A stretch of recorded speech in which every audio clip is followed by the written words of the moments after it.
Gregory, o iate está fechado, eu acho. Agora ele parece fechado. Salut, bon bah on quitte les dunes pour retrouver la civilisation.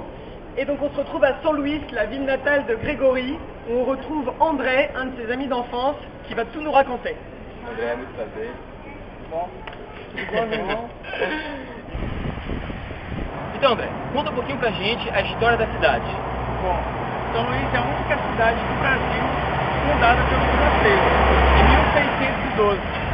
E eles estabeleceram aqui o Forte de São Luís, que recebeu esse nome em homenagem ao rei Luís XIII, e aqui hoje réside o governador do Maranhão. Alors une des particularités de San Luis, c'est que les façades de ces maisons anciennes sont toutes recouvertes de carreaux en céramique venus du Portugal, et qu'on appelle azulejos. Por que São Luís está coberta de azulejo? É porque São Luís chove muito, né? Então eles usavam azulejo para proteger. Muito intemperismo, muita chuva. E eles usavam para ornamentar. Então isso era também um sinônimo de nobreza, né? Quando tinha um amarelo também era mais caro ainda. E quando era em alto relevo era mais caro ainda. Entendi. Então eu indicava a minha classe social tanto pelo tamanho do casarão quanto pelo ornamento que eu tinha. On continue notre balade dans les rues de San Luis et on arrive sur le marché municipal, où l'on trouve une spécialité de la région, les crevettes séchées.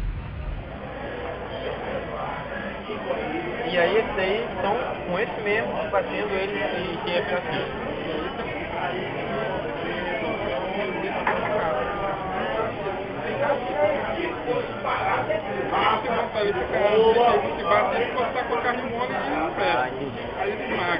E pra secar é secar no sol mesmo?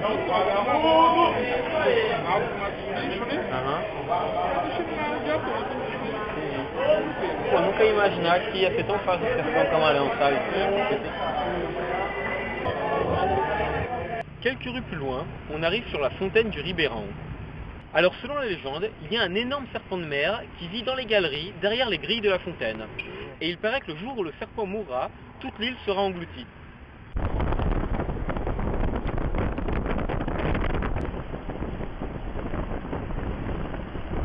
On vous retrouve maintenant sur une des nombreuses plages de San Luis, mais pas n'importe laquelle, puisque c'est celle où Greg a habité pendant plus de 15 ans. Et oui, pendant 15 ans, on avait un bateau qui était amarré juste là derrière, sur cette plage. Et donc vous voyez derrière nous les lumières du centre historique de San Luis qu'on a visité tout à l'heure. Et très loin là-bas, derrière l'horizon, on a Alcantara, qui est une base de lancement de fusées, mais aussi une petite ville qui garde les ruines du passé colonial du Brésil. Et on vous y retrouve dès demain.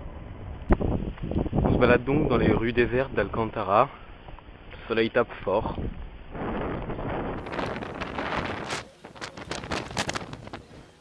On vous retrouve donc comme promis à Alcantara, après avoir traversé un petit bras d'Atlantique en bateau il y a quelques heures. Et c'est d'ici qu'on va vous dire au revoir et qu'on va quitter donc San Luis la ville française.